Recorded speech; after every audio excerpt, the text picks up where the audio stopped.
You're useless as a manager. You're a regular employee starting today. John Smith Jr., the second-generation president, told my husband Thomas. Thomas has been working hard ever since the time of the previous president. I have seen all his efforts. How can I stay silent when my beloved Thomas is being treated so unfairly? My name is Nancy, a 48-year-old housewife married to Thomas for 20 years. Thomas, my same-age spouse, is almost in his 50s but still a dedicated salesman, selling construction tools primarily to businesses. Recently, with the rise of do-it-yourself enthusiasts, we have even started getting offers from companies we never dealt with before. Thomas always says he can sell because he truly believes in our products. His pride? Once being the top salesman. Though he stepped back a bit due to age, letting younger colleagues take the lead, he is still busy, now mostly with desk work as a sales manager. Sometimes he continues working at home. It looks tough, but I love seeing him so lively and enjoying his work. Even after 20 years of marriage, my love for Thomas is still fiery.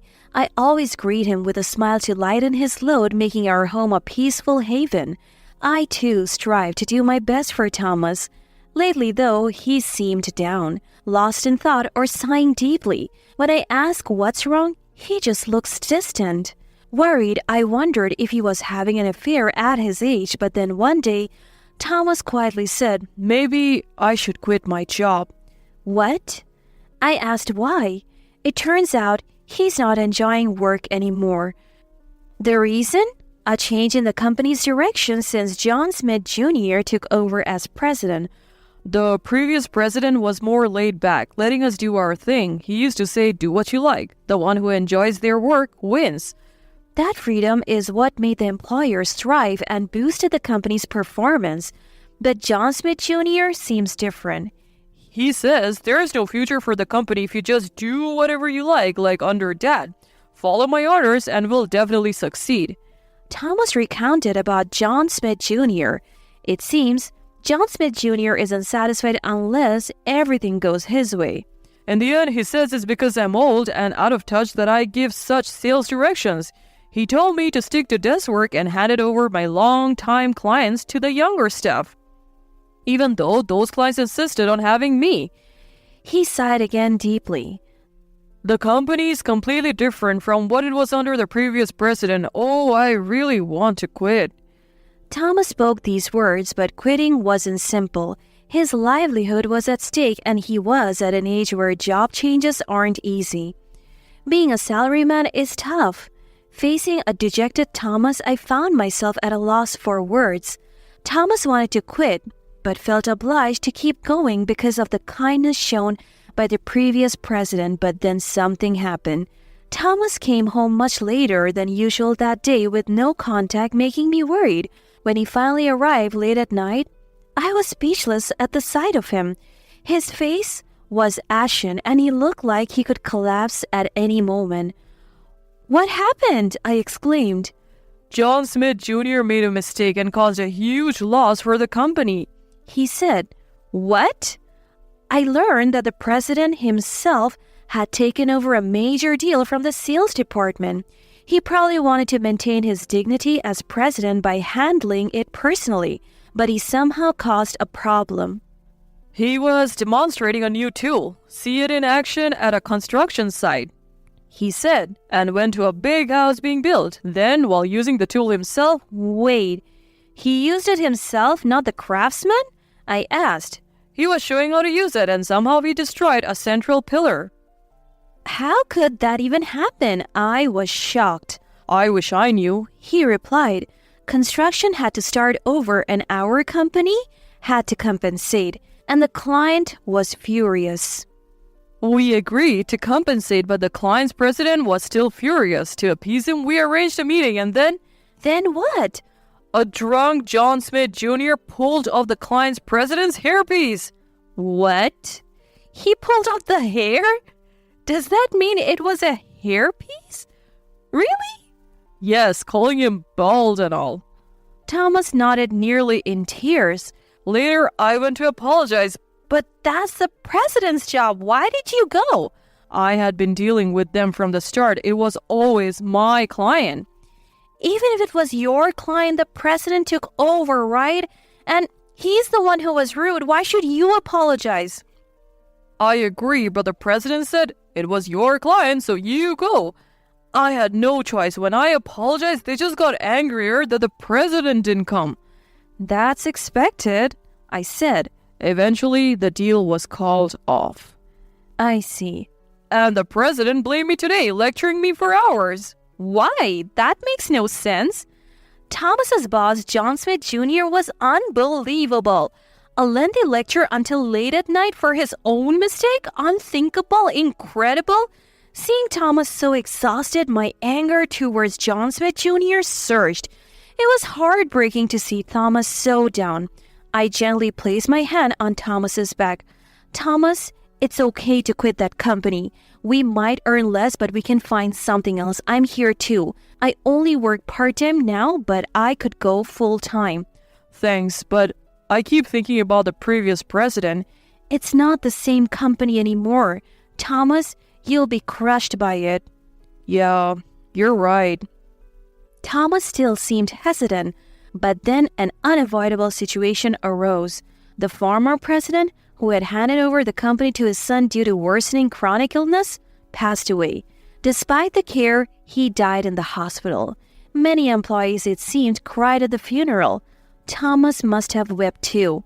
When he returned from the funeral, his eyes were bloodshot, but his expression conveyed more despair than sadness. Apparently, there was a speech by the representative at the funeral, John Smith Jr., the son. John Smith declared, "A company with Dad's outdated ideas has no future. I've been under Dad's surveillance until now, but I'm going to do things my way from here on. The incompetent will be ruthlessly cut off, so be prepared." Everyone there probably thought, then you should be the one to leave. After all, the most useless and ineffective person at the company is John Smith Jr. This company might be finished. Thomas murmured, a prediction becoming reality. One day, Thomas came home and collapsed at the entrance, whispering, "It's over." I managed to get him to the living room and gave him some warm tea. After calming down a bit, he shared his story. "I've been demoted." What? Why? Thomas was the head of the sales department. The most experienced in the department, he had the most clients. Though John Smith Jr. had taken away his direct responsibilities, Thomas still advised and supported his subordinates. He would step in and ensure deals went smoothly. And now a demotion? Why? Demoted, you mean no longer a manager like a section chief? No, it's worse than that. I've been made a regular employee. What? John Smith Jr. said, "Someone useless like you doesn't need a manager's title. You're just a regular employee from today." What? And he's cut my salary saying, "Be thankful, you're even employed." That's outrageous. He keeps saying I'm no better than a guy with a hairpiece, that he, with a full head of hair, is more competent. It's all nonsense. He's still going on about the hairpiece? Ridiculous. Your hair is real, Thomas, and you have a full head of hair. I was even accused of having suspiciously too much hair. Thomas broke down in tears. What a fool, saying such things to my husband. Let me tell you, even if Thomas's hair thins or falls out, my love for him will continue. Maybe it's you who's worried about your thinning hair, isn't it? Actually, I've been enduring constant snide remarks every day. I've reached my limit. Thomas said, sniffing. He explained that whenever he went to the office, the president would come up to him with comments like, "Must be nice for you, just looking at a computer all day." Or, "What's this, client? This is a waste. Stop dealing with them immediately." Or, "Can't even do that. You're useless."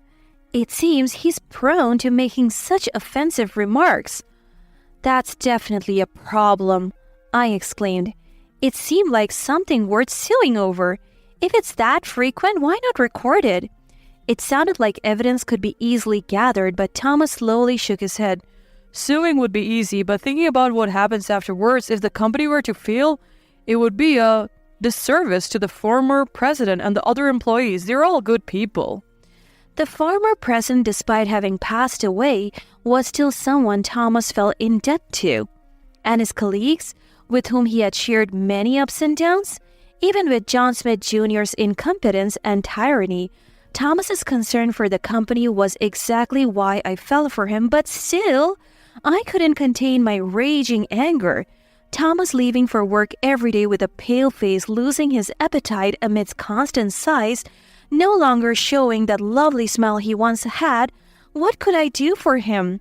These thoughts were running through my mind when I was looking at the newspaper.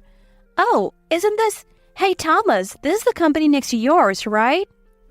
I called out to Thomas, who was sprawled listlessly on the sofa. Slowly sitting up, Thomas looked where I was pointing. The article featured a rival company located next to his, rapidly growing under the leadership of a young and talented president. The area where Thomas's company was located had numerous firms in the same industry, like a financial district. It might seem odd for rivals to be so close, but there were surely reasons beyond my understanding. The company, led by a young and dynamic president, appears to be rapidly growing. The moment I searched for it on my mobile phone and saw it, I couldn't help but smirk. Hey, Thomas. The company next door seems nice, doesn't it? Huh? Thomas looked puzzled, but I just smiled back at him. Thomas wrote a resignation letter. It wasn't a letter requesting to resign. If he asked to be let go, knowing that president, he might face harassment. That's why I suggested he simply announce his resignation. Thomas had prepared his handover documents perfectly, regardless of whether John Smith Jr. would look at them or not. John Smith Jr., upon seeing the resignation letter, apparently smirked nastily and said, "Oh, really? Finally the incompetent one is leaving? That's a relief." If he truly believed Thomas was holding the company back, his judgment was indeed questionable. Months had passed since Thomas successfully switched jobs. Though initially reluctant, he gradually became more energetic, and it seemed like he was starting to enjoy his days. Seeing Thomas smile again made me happy too. One day, I noticed a particular expression on Thomas's face when he came home. "Did something happen?" I asked. "Oh, you can tell?" He replied, "Of course I can. We have been married for years. I can read your mood just by looking at your face." "Actually," he began, clearly in a good mood. He told me that while he was at work, there was a sudden commotion. It turned out that John Smith Jr., his former company's blundering leader, stormed in, red-faced and yelling, "What have you guys done? It's strange that all my clients suddenly switched to you." John Smith Jr. was furious when he saw Thomas working there. "What are you doing, quitting my company and joining the one next door? We're in big trouble now. Come back and work for me." "How absurd. He's talking nonsense," I said. "Right? I followed the proper procedures to resign. He has no right to complain about where I work now." Thomas added, "Exactly. But John Smith Jr. wouldn't accept it. Since you left, our deals have been decreasing. When I asked why, they said your company is unreliable, that the quality has dropped. What's wrong with the products I planned and developed?" Honestly, everything was wrong with them. The products John Smith Jr. thought up lacked appeal and freshness. They were mere tweaks of old designs, despite his constant criticism of the former president's outdated ways. Moreover, they were shooty due to skimping on materials. "Everyone in the company opposed it, but I believed it would work," he exclaimed. "Seriously? Even with unanimous opposition from his staff? Anyone, even someone inexperienced in business like me, would see that's a bad move. I thought it was strange that our orders were decreasing. Then the deals started getting canceled, and now they're all signing new contracts with your company. You must have used underhanded tactics to steal our clients," he accused, red-faced and shouting. "That's a false accusation. We just did our sales work properly, and our products appeal to them." Thomas replied, but John Smith Jr. wouldn't believe it. "Because of this, our sales have plummeted this quarter." "That's unfortunate," Thomas said. "What's with that indifferent attitude? You're still one of my employees." "No, I'm not. When I left, didn't you say it was good that the incompetent one was gone?" Thomas pointed out. John Smith Jr., unable to deny it, turned even redder and struggled to respond. That's when the president of Thomas's new company appeared, the young Ryan David. John Smith Jr.'s neighbor. Is this the neighbor? What seems to be the problem? He asked. You're the one who stole our clients. John Smith Jr. was about to pounce with furious energy, but the other employees held him back. Mr. David said, Stolen is a harsh word. It's all thanks to our excellent sales manager who has dramatically increased our new contracts. Sales manager? John Smith Jr. glared, questioning who it was, and Mr. David, with a smile, pointed to Thomas. It's Thomas. He is incredibly competent. He studied our products even before joining, knows their strengths well, and his sincere sales approach has won everyone over. We have even managed to make deals in rare fields, which is greatly appreciated. Thomas? John Smith Jr. stuttered in disbelief. I hear Thomas was once a top salesman at your company. Even with his age, his skills are still active. He has a great eye for business and efficiently secures new deals. Thomas has become indispensable to our company. With him managing sales, our company's future is secure. David praised Thomas, leaving John Smith Jr. speechless. I've heard rumors, though, that your reputation is the worst, Mr. David added. What? John Smith Jr. tilted his head confused. Rumors about you spouting offensive at a drinking party, making your subordinate apologize instead, and further angering the other party? Well, that was... John Smith Jr. stuttered. Recently, I've heard your sales tactics are almost threatening. Many decided to stop dealing with you and wanted to work with us instead. What? John Smith Jr. exclaimed in shock. And there's been a significant decline in your product quality.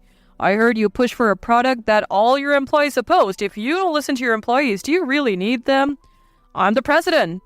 At that, Mr. David, who had been smiling, suddenly gave John Smith Jr. a stern look. Being a president isn't about throwing your weight around. Understand this.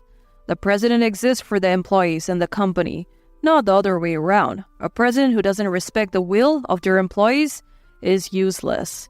Oh! Completely out-argued, he eventually left sheepishly. Later, Mr. David told Thomas, I'm really glad you joined us. Thank you. Thomas was moved to tears, and so was I when I heard the story.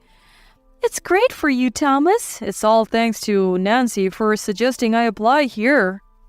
I'm just glad they were hiring mid-career. It would have been difficult for Thomas to switch to a different industry due to his age. That a competitor was hiring mid-career was lucky for Thomas, who had worked hard. A few days after John Smith's Jr. intrusion, he appeared before Thomas again. Apparently, his company was in dire straits. Unbelievably, John Smith Jr. deeply apologized to Thomas. I was wrong. I'll prepare the position of sales manager again. Please come back. No one in their right mind would return to a failing company. What a lack of tact!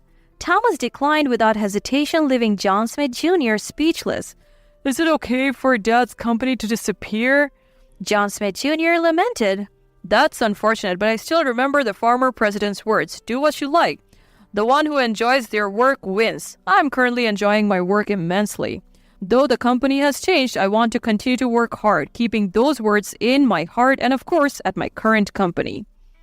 Thomas spoke firmly. You, with your hairpiece.